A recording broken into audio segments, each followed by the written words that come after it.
We are just 2 days away from the NFL draft. By the way, if you don't have plans, make sure you are tapped in here because we are streaming all of round one, round two, and round three. But we're going to talk about that, plus Deebo, and more news right after this intro.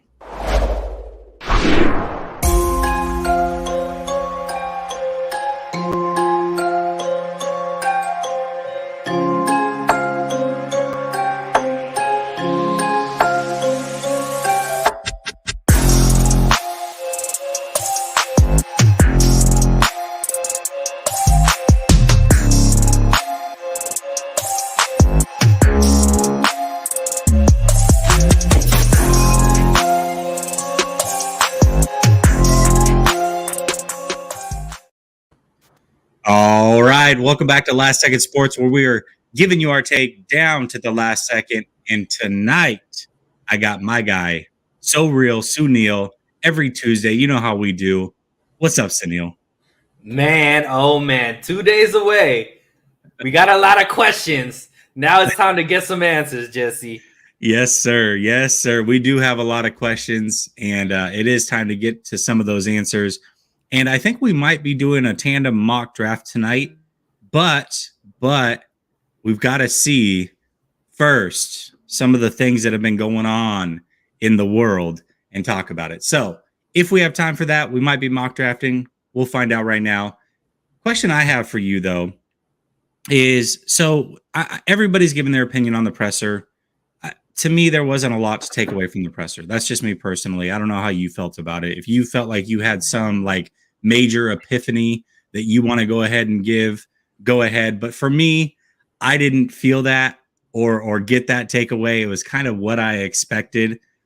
But that being said, I want to know, is this Deebo situation, whether Deebo stays or goes, is this a sign that the 49ers are either going to change or need to have a change in their philosophy with how they deal with these players?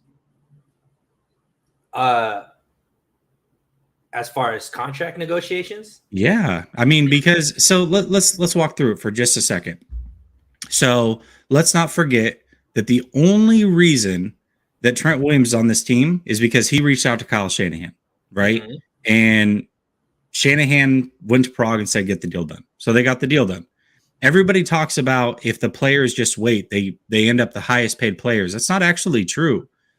Yes, annual average, they end up the highest paid. But Trent Williams is actually the fourth highest paid tackle and was, when he signed that deal, fourth highest paid when it came to guarantees.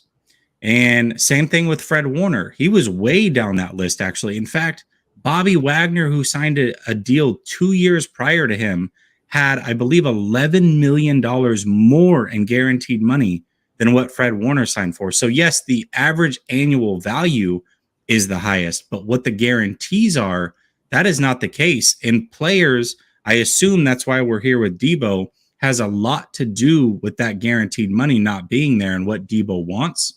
So if that is the case, do the 49ers need to change their philosophy? I mean, it's not just Deebo, right? Maybe Deebo's gone. Maybe Deebo's here. I don't know for sure, right? Although I got my feelings.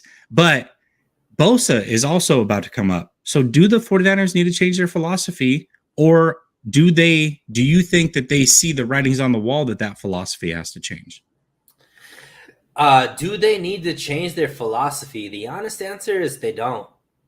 Because they've been able to build a roster with very high premium players, Jesse, with that philosophy. I mean, they've made, Juszczyk the highest paid fullback. They made Trent the highest paid left tackle. They made Kittle the highest paid tight end. They made, at the time, they made Fred Warner the highest paid linebacker. So in reality, their philosophy hasn't affected their ability to bring in premium players and to keep premium players, right? I think a lot of people point to DeForest Buckner as, hey, that's the loss that they had, but that was a choice that they made. That was a business decision that they made. They knew they had to choose between Armstead and Buckner. They chose Armstead, and in all reality, it worked out for both players. It worked out for both teams. I don't think that there's been that big of a drop off with Buckner gone. I mean, obviously,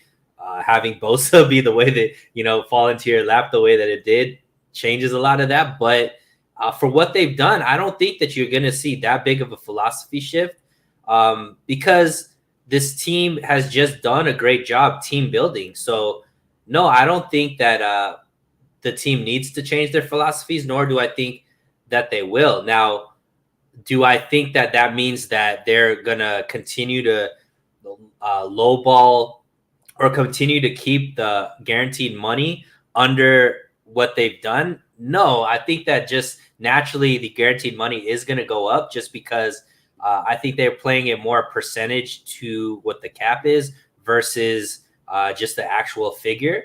And obviously, as the cap rises, that percentage is going to total out to more money. So I do think that they're going to start giving away more guaranteed money because they can.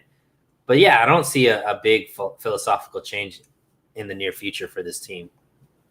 Interesting. So do you think that that's going to impact Bosa? No, I think they're gonna give Bosa what Bosa asked for. Like I said, I think that they will end up giving more and more guaranteed money, and I just think unless I mean, we'll see what happens this year, right? If Bosa gets injured this season, I think a lot of things are up in the air for that. I think that they're going to play it the same way, though. They're going to come in with a lower number. Bosa's going to, say no, and they'll meet somewhere in the middle where Bosa's happy and the 49ers are happy with their deal. Eventually, these deals are going to get bigger and bigger just because they have more money to play with. But I think the actual tactics are going to stay the same. Interesting. Yeah, I mean, the deals are going to get bigger and bigger. That guaranteed money plays really, really big, and they're usually not willing to give it. And I got to imagine that's a big hang up here in what's going on with Deebo. And so I just look at Bosa, and I know that he's not going to play the games either. And so they've got to get this figured out. To me, they're going to have to at least tweak philosophy or make exceptions to the philosophy at some point. Otherwise, you're just going to keep losing these really, really good players because one thing we do know about the Bosas is they are about their money. They are going to get their money. And if Deebo didn't like the way you played games, Bosa certainly isn't going to like the way that you play games. So they're going to have to get that figured out. To me, I don't want them to completely just throw it all out the window, abandon ship. Like, that's not what I need to see because they've done a good job of getting really good players and keeping them and holding them under a pretty good value and having outs in those contracts, which I think is also big. They've kept flexibility, which I love that. But the flip side of that is you can't continue to lose talent, right? Deebo's one thing. If they lose him, Bosa would be a whole nother, especially back to back. So I don't know. Well, I think we'll have to see tweaks at the very least. I mean, where would you say they've lost talent? Well, I mean, Buckner, they lost Buckner. But would you have said the same thing if they lost Armstead because they couldn't pay both of them? I don't think Armstead on the surface would have been as big of a hit. Right? That's what I'm saying, but it would have been, right? Because of what Armstead's been able to do, moving to the inside, how much flexibility that's given Deebo. Like, our defensive line, I would say, is much better because Armstead's there because of his flexibility, his ability to play inside and out. I would say that's a bigger loss than maybe the fans necessarily saw, because I would be with you. Like, Buckner obviously had all the flash that Armstead necessarily didn't have, but in the grander scheme of things, it ended up being the right decision, I would say, because of how well Armstead's played. So it seems like they know what they're doing. So I don't know if that's really... Well, I'll say this, though, too. If Buckner had played next to Bosa with a Kaseric coach line, I bet you that production would be even better, right? And so that's just what, you know what I mean? And also you have to play a role. Said it was the right thing, right? Yeah, but I also you have to play a role. They're also making a decision what they could have gotten for Armstead versus what they could have gotten for Buckner. Now, Buckner, they got the first round turned into Kinlaw. If Kinlaw comes out this season, third year, right? This is where we're usually judging a rookie. If he comes out and plays lights out, then you got to say for sure the 49ers made the right choice, right? For sure. But then let's fast forward. Let's say they lose Deebo, right? Nobody knows for sure. I've got a hunch. But if they lose Deebo, then that's what, that's another. And then you've got the Bosa thing. So I'm just saying, at some point, Buckner, Deebo, you got Bosa coming up. You pissed. I mean, you had the quote from Kittle's agent, Valentine's Day massacre. That's how poor the offer was. Mm-hmm. Kittle, there was rumors, believe it or not. I don't. And again, I'm not plugged in, so I'm not going to act like I know what's happened in that situation. But there were rumors that Kittle might seek a trade, and then Warner said it was tough dealing with the 49ers.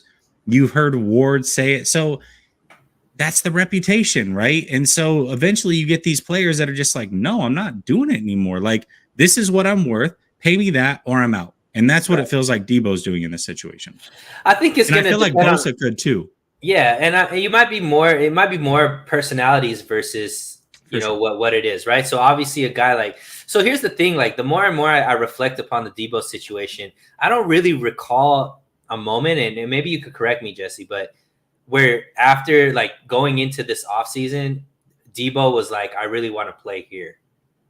Right? I don't remember hearing him come out or necessarily say something or anything like that. That's not saying I think he's a bad teammate. I think he's a great teammate. He gave his all for every single like game. Like we talk about it so much. He's one of our favorite players on the team. But I do think his perspective is less about where I play and more about how much I'm getting paid to play, which I think when you're going against that mentality, that plays a role, because Trent Williams, even though he was about his money, he did like the way this 49er organization treated him. He did appreciate the fact that they let him go into free agency. Like the relationship did matter to Trent Williams, for however much you want to talk about the money. I think the same way that's Kittle too. Like playing here mattered. They took a chance on him. They helped him become the entity that he was. He loved the culture here, all that kind of stuff. I think the same you could say for Fred Warner, obviously for a guy like Juszczyk. I don't know if that's the same for Deebo. So I would have to say, I don't know if Bosa is the same way, where it's more about what he's playing for versus who he's playing for, then yeah, maybe those tactics don't work as well. But I do think the 49ers have a plus, because this is a fun place to play at. You get a lot of press, obviously, playing for this organization. Now the organization's back to being competitive every single year. I think that plays a role for a lot of players that maybe doesn't play a role for so much for Deebo. Yeah, that's totally fair. And I left this normally I'm pretty good about getting through the comments, but I had to leave a couple of these up. This one says, seeing the Jets are going to make us an offer we can't refuse. Yeah, so if you haven't seen, Tony Pauline came out. He works for Pro Football Network, I believe. Also, friends with Eric Crocker. Everybody knows Eric Crocker. Talk to Crocker. Crocker says that he's very credible, definitely plugged in, blue check mark, the whole thing, whatever. But he says that league feeling is that Deebo is likely gone.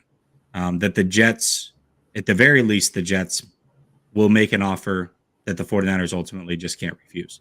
So remember, the 49ers weren't willing to deal Deebo. We do know that, regardless of what John Lynch said, right? John Lynch also came out and said that.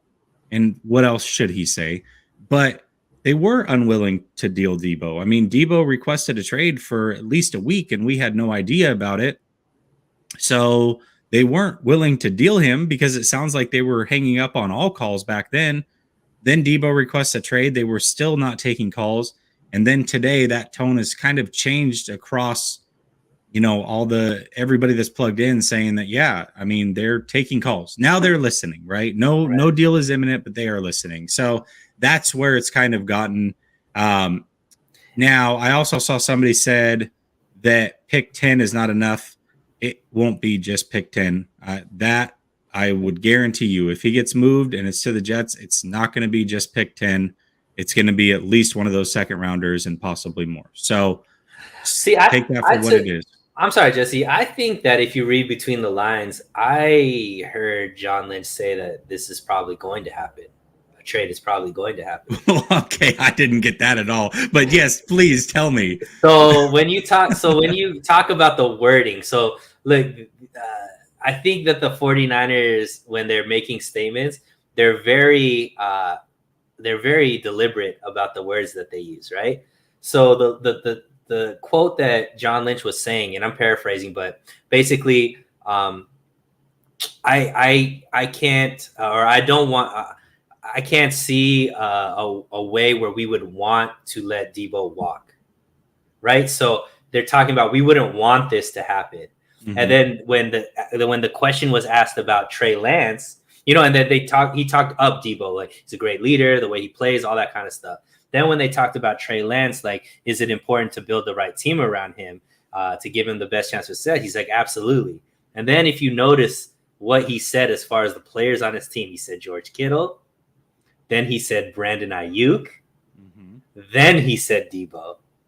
So if you're looking at it with Deebo being the guy that's on the forefront of his mind, this is the guy that we're going to bring back, and we have to bring back for Trey Lance to have the type of success that we have. And just talking about how a great leader he is and how much of an asset he is for the team, how do you mention Brandon Ayuk as the first receiver that you mentioned is going to help out Trey Lance versus the guy that, you could understand maybe Kittle, because obviously he's a one-of-one type talent when it comes to tight end. But then when you go into the wide receiver room, the first name that comes to his mind is Brandon Ayuk. That was very telling to me, Jesse, because that kind of shows, it's just like unconscious thinking, right? The subconscious is talking. So he's talking about the team that's going to be around Trey Lance, and he talks about George Kittle, Brandon Ayuk. That means he wasn't sure that Deebo was going to be there. That's the third person that he picked. He knows that Kittle and Ayuk are going to be there. So to me, that kind of was just like more about, hey, this is more and more of an open that Deebo is going to be traded. Well, I'll say this. I have been very adamant that I think, especially over the last 10 days or so, that I think Deebo's gone. You were a little bit more of an early adopter, but I didn't take that from the presser. Maybe it was me like not trying to read into things too much. But here's what I did take. I didn't take a lot, but the one thing I did take is things are very serious. Things are messed up. And the reason you know that is because right away John Lynch says, and we're not going to talk about Deebo, so don't ask me any questions. As if for the next 20 minutes, you're not going to get questions about Deebo and have to dance around questions. So the fact that he was willing to say that is him acknowledging that this is a real situation, that things are tense, and that he doesn't want to talk about it, right? At the very least. Doesn't mean Deebo's going, doesn't mean Deebo's staying. I'm not trying to, whatever.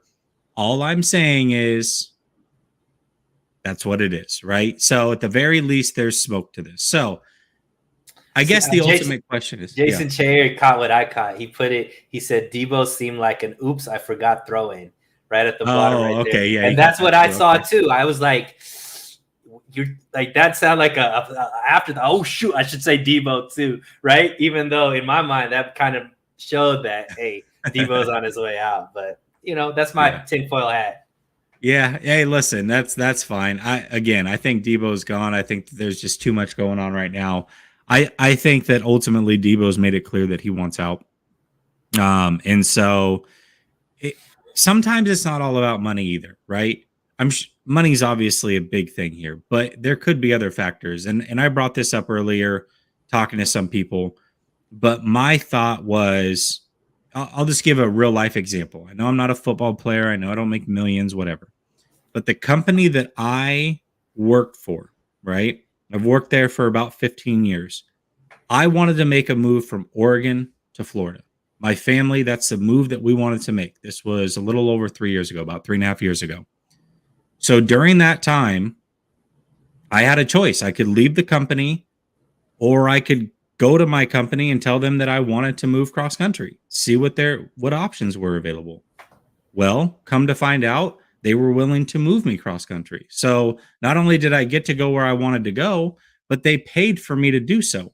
Now, if that company was not willing to provide that for me, chances are I would have looked elsewhere because getting to Florida is what I wanted to happen. Right. And I love the company that I work for. It wasn't them. It wasn't the management. It wasn't the people I worked with. It wasn't the company. It wasn't the benefits. None of that. It was something that they couldn't control. It's just a desire that I had. So maybe Deebo has other desires that aren't just money related, right? And that the 49ers cannot fulfill. I'm not saying it's geographical. I don't know. I'm just throwing out speculation that if he's dug in this hard, to me, it's not all about money. There's something else that's underlying that the 49ers just cannot fulfill, no matter what they try to do. And so if that's the case, you have to get rid of the guy. Like, I know that, sure, they could make it hard on Deebo. They could hold his feet to the fire. If he misses one day of training camp, his contract gets pushed out an extra year. Then they could franchise tag him 2 years. I know all of those things exist. But at some point, when you're an organization like the 49ers that claim family atmosphere, everything, open communication, all those things, at some point you just have to listen to the player and realize, hey, this isn't a good fit for whatever reason. Doesn't mean you get to go to whatever team you want to go to, but we're going to work with you on this, get the best deal for the 49ers while also making you happy and letting you out. Right. And I think that's where we're at. I think the 49ers realize that now. I think that the 49ers probably try to hold out on that.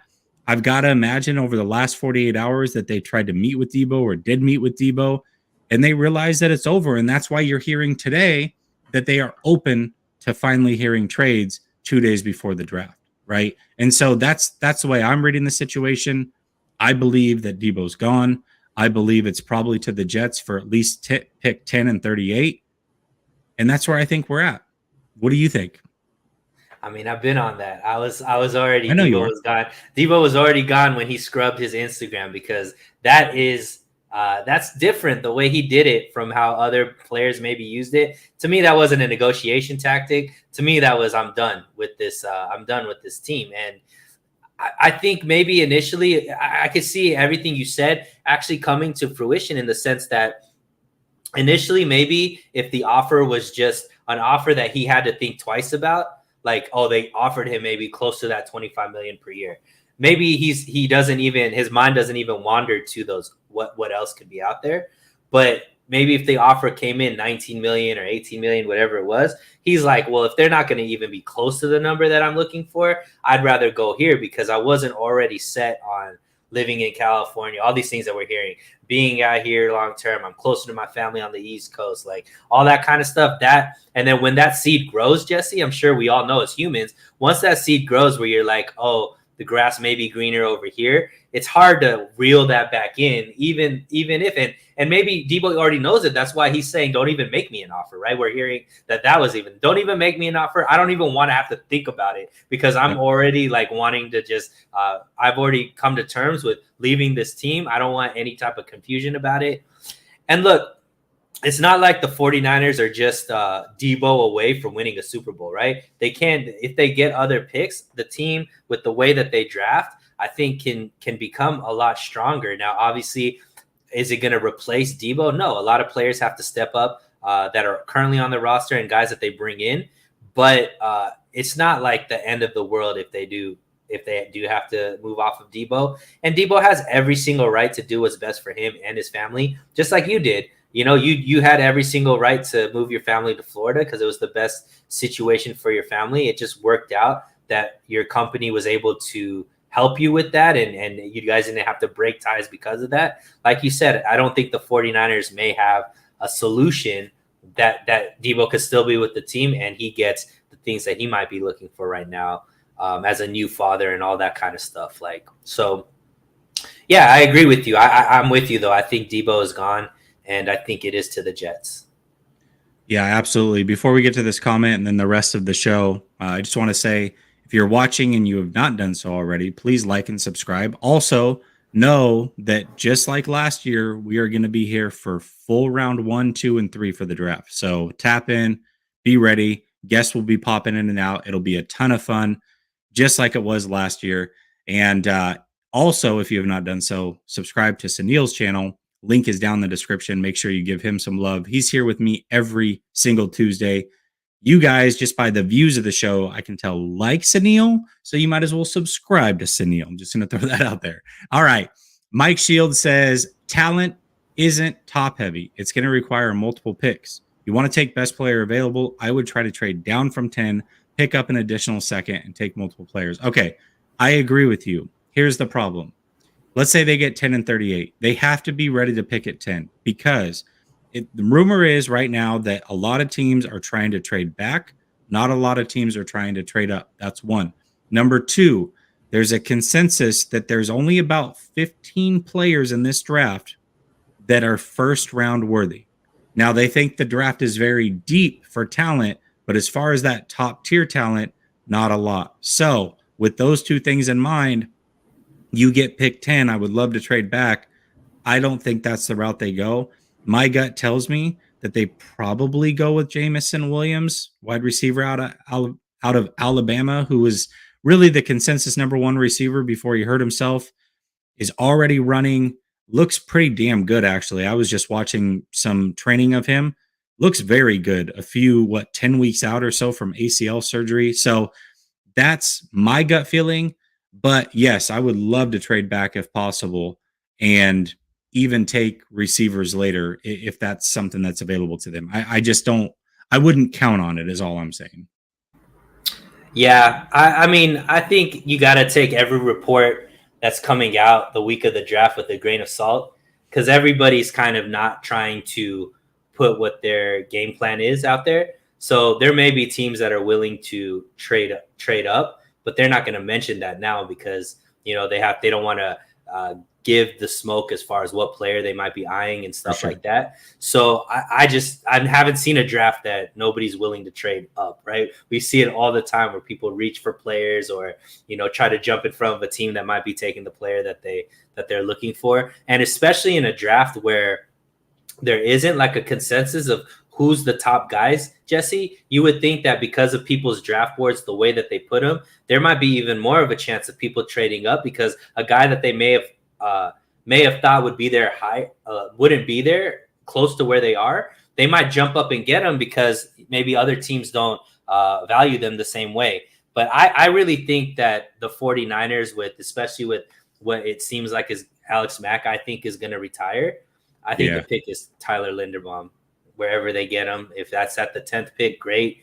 If that's trade back and get him, great. The reason why, I think that with the offensive line, when somebody's rated that high, especially at a position of center to get a first round grade, that's like one of those positions that is really hard to bust when you're that highly graded offensive lineman. You don't see those guys bust very often. In fact, you actually see them play very, very close to where they were initially thought to be. And I think that if you get a young center that's supposed to be all pro from year one, mix that in with your quarterback of the future. Now you have that center quarterback duo for the next decade. To me, that's really, really hard to pass up. Where the 49ers have been able to, they already have another stud receiver on the roster already in IU. I would love to get Linderbaum. I've heard that he might be slipping out of the first round potentially. Right. So here's my thought. Maybe you get a Jamison Williams at 10. If you get, let's say, 38 plus, I don't know, maybe they give you 69, you can package both of those, move back up into the first round, tail in, and then also get Linderbaum. Then you still have 61. You still have 93, right? So just, some things to think about. Well, let's talk about the draft here for a second. I'm going to share this because I thought this was actually pretty cool. Let's do it this way here. Actually, here. Get comments off and go this route. No, that's not going to work. Okay. I don't know. Hopefully y'all can see this because this was a screenshot off my phone. I'm going to go big screen here myself. So basically what you're seeing here is a chance that each player is available at 61. So you've got a list of players down below. You've got the chance they are there at 61. Just so you know, I know a lot of people have a draft crush on Christian Watson. He's projected to go no later than 52. So you're not going to see his name on this list. But a couple names that I thought were actually very interesting on this list for me personally. Jaquan Brisker has about a 45% chance to be there, according to ESPN. We've talked a lot about Nick Bonito if they do still decide to go edge rusher. And then another safety in Nick Cross has over an 80% chance to be there. So those are some names that have a chance to be there. But even crazier, they actually have Jaquan Brisker being the highest likelihood to be picked at 61. Now, I would think Brisker, I thought he would be a top 40 pick, probably 45 pick or so. If he's there at 61, that's a no-brainer, right? Like, let's say they don't move Deebo, I don't, whatever happens with Deebo, but pick 61, Jaquan Brisker would be an absolute steal. And then they also have Cross, who I know a lot of people have mocked to the 49ers as well, there at pick 61 as well. How would you feel about either safety or just going safety, period, at pick 61? Let's assume Deebo doesn't get moved for this exercise. Deebo's not moved. Deebo's not moved. This is just so. This is our first pick. Our first pick, yep. And we're going safety, either Brisker or Cross. Yeah, so I would go Brisker. I think that's a great pick. Obviously that's a position of need. Probably the only starting position on the roster right now that the 49ers don't have a apparent solution there, or at least not like for sure. So Brisker coming in, he could be somebody that plays from week one, which would be, great. And, from the film I've watched and what I've heard, that would be kind of like a guy that you would be getting value at 61, because like you said, he probably was ranked much higher on most boards, coming out. Other than him, though, I don't know so much if I feel the same way about Cross. I just think that it would be Brisker, or if Bonito was there, I think that those would be what I'd choose between. Unless obviously Linderbaum is available. Of course. Well, look, they actually have Bonito and Myjai Sanders at a deadlock at around just under 2.4% as being the pick. So they definitely could see for sure an edge, but they also have some wide receivers in there as well. So, it looks like they feel like the 49ers can go a bunch of different directions here. But I just thought that this was a cool little chart, just based off of draft simulations. These are things they came up with. But they also did it for pick 93, which I thought was really cool. So chance that players are available at 93. Well, just going through this list here, Kirby Joseph, another safety that people are looking at. Calvin Austin Jr. Calvin Austin the third, not Jr. Another player that I've heard a ton about, Marcus Jones, my draft crush. They have it at about 55% chance of being there. Zion McCollum, I know a lot of people are big on him. He's the 6'4" cornerback who runs like 4.3 speed. It's absolutely ridiculous. So just some names. Donovan West, I know people are really high on. They have him over a 75% chance to be there. So these are some names. And then this is who they have us picking. They have actually Cam Taylor-Britt or Darian Kennard as the picks at 93, which I found very interesting.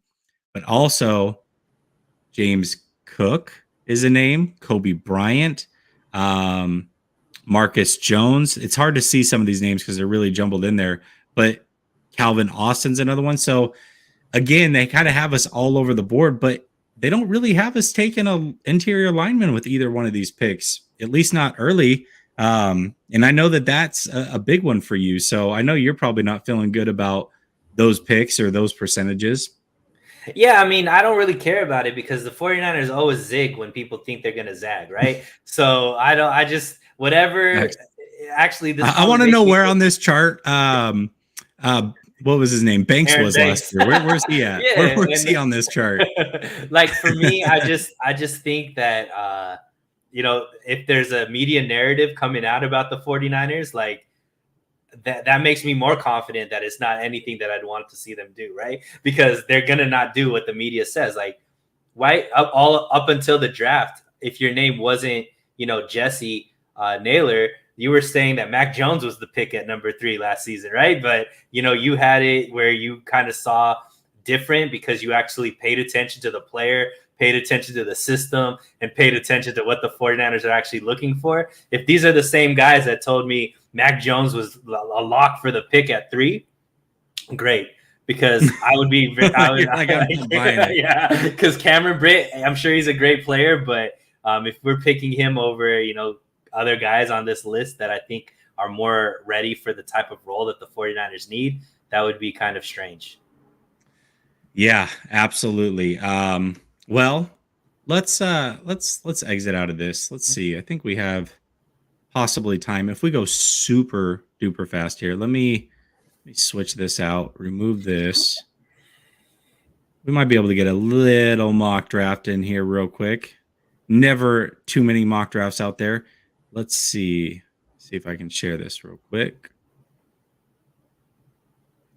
And I know you can't pull up comments, but maybe if there are some comments that are worth reading, you can read them just because I won't be able to sure. see them once they come up. So this is how some fans are valuing Deebo. Deebo for the 4th, the 10th, the 35th, the 38th, the 69th, and Elijah Vera Tucker. Yeah, that's not gonna happen. That's not gonna happen. Thanks very much. Golly. All right. Well, listen, I would love for that to happen. I think 10 and 38 is extremely fair. I think that they still might be able to get more, but if they give us 10 and 38, that's way more than what you saw for Hill or Adams. And so I would feel very good about that. Not that I feel good about Deebo leaving, but if that's the case, then that's the case. So that being said, you see the draft okay? Yes. Okay. Before we start, are we trading Deebo or are we not trading Deebo? He's traded, my man. Okay. So, all right. What are we doing? Let's just do 10 and 38. Just to keep it. Yeah, keep it, where we're not going based off of kind of where we're thinking. All right. Yeah. We're going to have to force the trade because the Jets are not even willing to entertain it. They think, I don't know who they think Deebo Samuel is, but. All right. Is there, now with that, I guess here, we'll just let it play out. We'll get to pick 10. Teams are always willing to offer trades. We'll see who's willing to offer us. Oddly enough, the Jets want to get back up into 10. So we've got the Bengals, we've got the Jets, and we've got the Bears at pick 31, 35, and 39. Are you interested in either of those, or do you want to pick a player? So the closest, the earliest is 31 with the Bengals, right? Yep. Yeah, so I would probably make a pick. Yeah, I would tend to agree. All right. Let's Jameson Williams, surprise, surprise, best player available. They've got Linderbaum, ranked 16th. I'm going to let you make this pick. Do you want to go with the receiver or you want to go Linderbaum?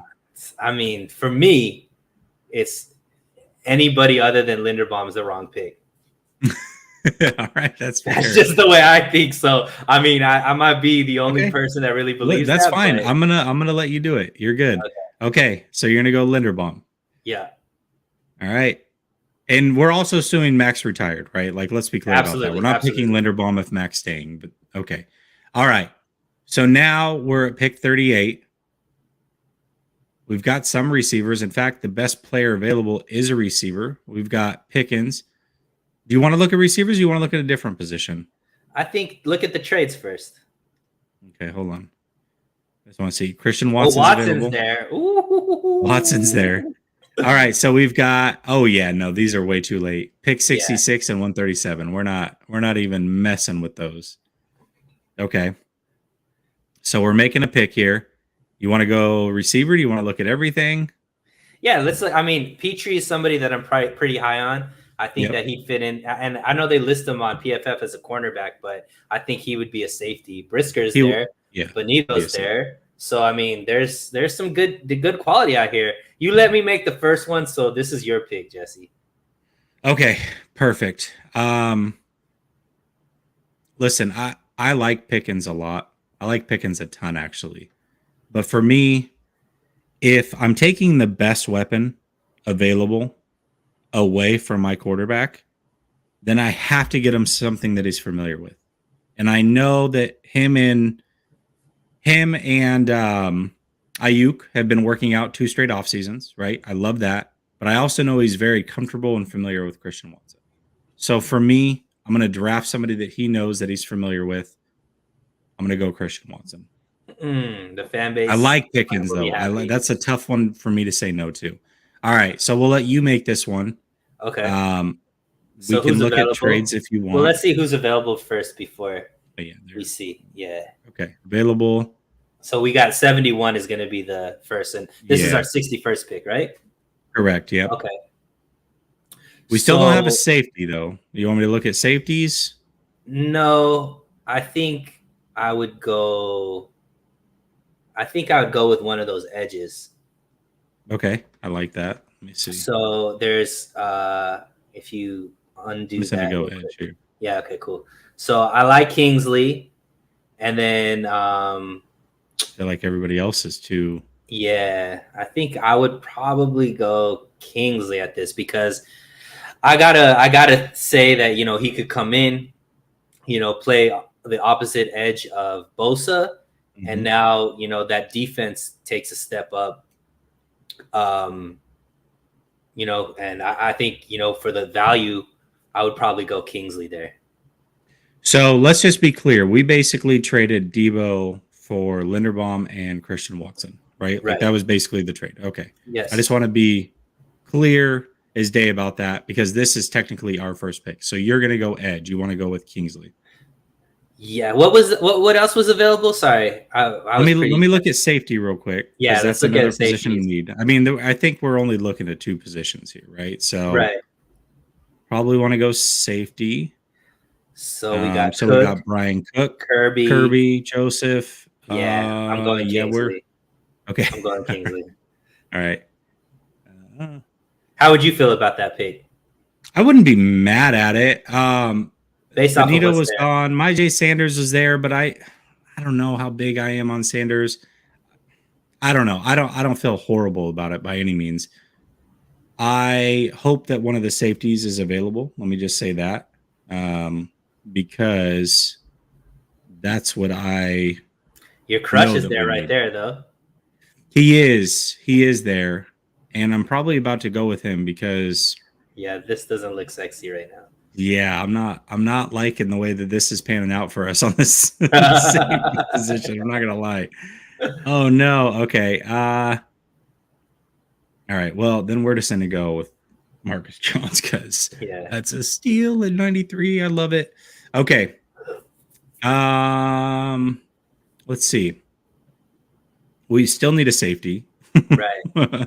But So you know let's what? see. Let's be honest. So usually, and if we're playing like the 49ers, around this time is when they truly start going best player available Mhm. versus more of their reaching. So even though we do need a safety, if we're trying to actually be what the 49ers might do, Jesse, I think that they're going to truly play this best player available after those first 3 rounds, because this is what, fourth round now, right? Yeah. Well, 105, round 3. Round three. Okay, so we're still round three, so they might reach. We've seen them do that a couple of times in round three. So let's see what safeties are available. Um, there's another player that I really like here too. Let's look at safety though. So Yeah, Tyson Anderson, JT Woods, Verone McKinley. That's probably the three that I would and we could care get about. those later on with what we Yeah, have most still on the likely. board. So Yeah, yeah, maybe let's. not Tyson, but the other two probably. Yeah. So this is interesting for me because okay, we're going into a year where McGlinchey's in his fifth year, Mhm. right? So I like Kellen there for the value because he's somebody who was ranked a lot higher. Getting him at 105, I think that's a good value, and we do need another tackle. Yep. We're looking at I like Kyle Phillips as well. We did obviously, and Danny Gray. I like both of those receivers. Yeah. But are these guys who are we kicking out of the receiver room, right? To Well, be able to here's bring what those I'll guys. say. Here's what I'll say. Even if Debo's on this roster, I think the 49ers are going to go with another receiver or should at least consider going with a burner. Danny Mhm. Gray fits that, right? So we're talking about a 4-3 guy, around 6 feet tall, absolute burner. So Danny Gray would fit that need of because to me, when I look at the receivers, yes, there's a lot of names there, especially when it comes to special teams, but really there's only three guys. You've got Jennings, you've got Deebo, and you've got Ayuk, right? Mhm. If Debo's gone, we drafted Christian, cool. But I still think we need a fourth guy there. Like that's just me personally. I agree. I just don't think they're going to do that through the draft. So I think that they're going to bring in a guy like Julio or, I think I'm not like a mad at guy Julio. like, yeah. And I think a guy like Kadarius Toney might be on the board and N'Keal Harry. So I do think that they're going to fill that with more because everybody on the list is going to be young. And we know that the 49ers aren't somebody They that like just, veterans. yeah, they got to have some kind of veteran presence there. So that's where I'm coming more from that understanding, Okay. especially Which if we I already like. This is fine because, right, like this isn't necessarily how you would draft, but you're trying to put yourself in the mind of the 49ers. I like that. correct. Okay. I like Correct. that. All right. So if I'm going best player available, I'm taking a tackle because also what I'm seeing with the 49ers doing is they're drafting for 2 years, right? So if they see McGlinchey's fifth year coming off of an injury, if they want to give them kind of some ammo when it comes to contract negotiations, that maybe, hey, McGlinchey, we could let you walk because we have your replacement that's been, sitting on the bench. That could be kind of the route that they go. Yeah, absolutely. Okay. I'm not too mad at that. So I'm going to look at two positions. I'm going to look at wide receiver and I'm going to look at safety just to see what's there. Tyson Anderson's still there. That's actually very surprising to me.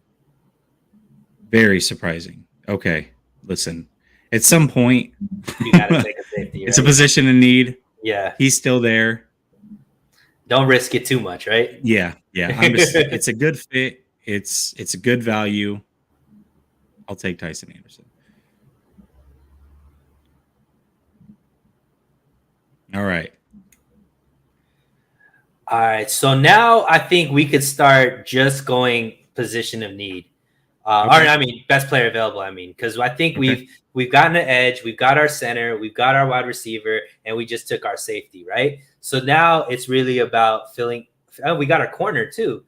So we've got like the biggest positions of need. So now we just are filling in depth pieces, I would say, right? Yeah. So I'm looking at two players. I'm looking at the tight end there, Bellinger, because I think eventually we need to get younger in the tight end room. And then I'm I'm not looking mad at at that. the running back from North Carolina as well, Tyler. Let's see. You got to press the X. No. I know. I just wanted to see if I could. I don't know why it's not letting me. That was weird. I was trying to blow it up. Okay. Just seeing stats. Remember, George Kittle was not much of a quote unquote pass catcher in college either. So, and then you were looking at who? Robinson. Yeah, he's a big boy too. I was looking at Brian Robinson. I like Brian Robinson and Ty Chandler, who I think would be a good. Ty Chandler. Oh, I love Ty Chandler. So look, this is kind of interesting because we have 172 and 187, and there's a lot of running backs left. So I would probably go tight end. Yeah. All right, let's do it.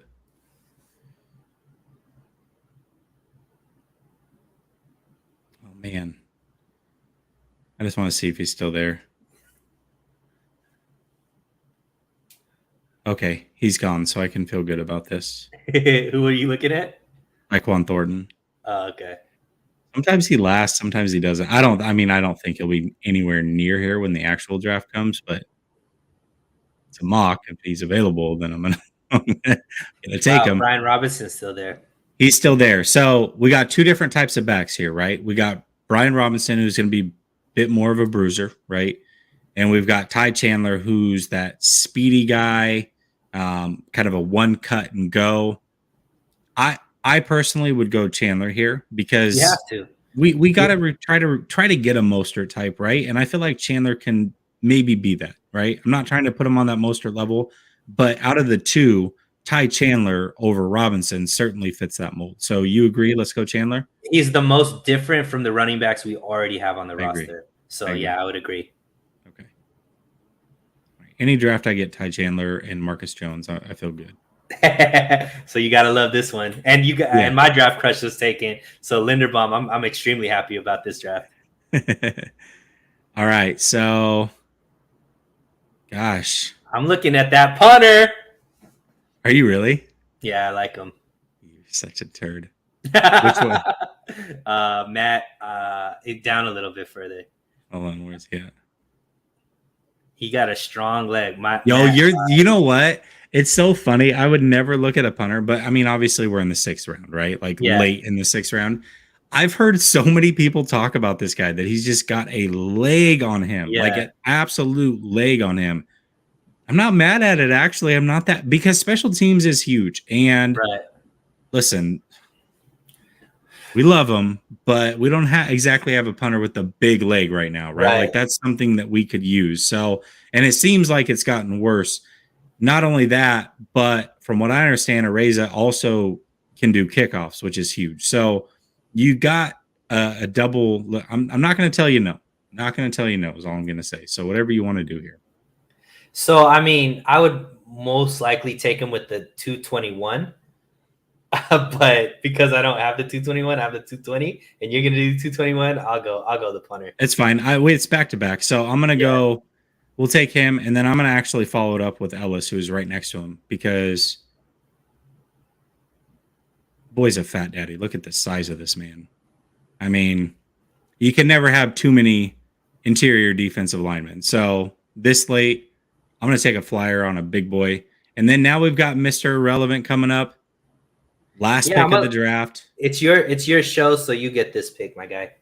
Okay, well, we're gonna get rid of Jimmy G, and I've been doing this in all my drafts if he's available, because I liked him a lot last year as a late round flyer. He didn't end up coming out. We'll see if he's there now. Oh, somebody took him. Who's your guy? Brock Purdy. I like him. You know what? I'm gonna go De'Aaron King, because another mobile guy, extremely athletic, actually extremely athletic. And for a future backup to Trey Lance, I want a guy that's going to be mobile. So I'm going to take a flyer on this guy. Also, would be great for the scout team. Remember how much Trey Lance did for that scout team last year, right? Mm-hmm. Right here, De'Aaron King can do some very similar things. Extremely mobile, big live arm, smaller, right? Not as big of a guy, but De'Aaron King is he can give defenses fit. So I think he'd be great for the scout team. He could definitely play that Kyler Murray role when we're getting ready to play them a couple times a year. And when we get to play some of these teams in the AFC West, I think he would be a good mimic for that. So I'm going to send a draft De'Aaron King. Jimmy's gone. Again, like I said, we need another quarterback. So for sure. Ooh, how did they grade us? Oh, they gave me a C on my Linderbaum pick. You don't know us. You don't know us. Ooh, they didn't like Christian Watson either. D-. Hey, they like. Hey, everything there we go. Else is really high though. B-. That's usually where you sit is B-. I'll tell you what, I like it. I wasn't. Listen, I would have gone different directions than you, but I'm not mad. I mean, we filled every single position of need. I felt like we got some good athletes. I love the Ty Chandler pick. I love. I like Linderbaum. How can you not like Linderbaum, right? Clearly the best center in the draft. It's not even close. You can't be mad at it. We got another tackle, Tyson Anderson. If we're going to get a safety late, not mad at that. I'm not mad at it. And realistically, I don't see the 49ers picking this many guys in the draft. Your boy's always coming at your throat, by the way. But that was a pause for sure. Yeah, but it was. When I thought back, I was like, wait, I meant more. Never mind. Anyway, jeez, just pause and let's move on. My God. And move on. But I think a lot of these picks are going to be packaged and moved up. I don't think they're going to take more than 7 to 9 players. Yeah, there's just not that much room on their roster, and they do so well with undrafted free agents as well. I just don't think that. I think they'll try to get as many premium players as possible. But I really like the top end of our draft. I think that solves a lot of issues, and I would say our team gets better based off of the way we drafted. Right. Hey, even though I don't like Shea, anytime somebody donates, I got to give love. So here we go.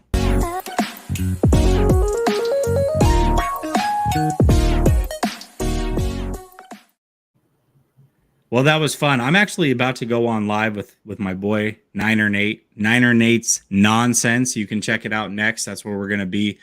Again, if you have not subscribed, make sure you do so. Make sure you subscribe to Sunil's channel. Link is down in the description. And be here live for the draft party. We are going to be live for all, round 1, 2, and 3 for the draft. Also, tomorrow is your turn to call in and give your mock draft. So I will be mock drafting with you. You guys will be walking us through your mock drafts. I'm going to be having somebody grade it. Actually, the chat will be grading it. And maybe we'll give out a little prize to the best mock drafter. Appreciate each and every one of you. Have a blessed night. Peace.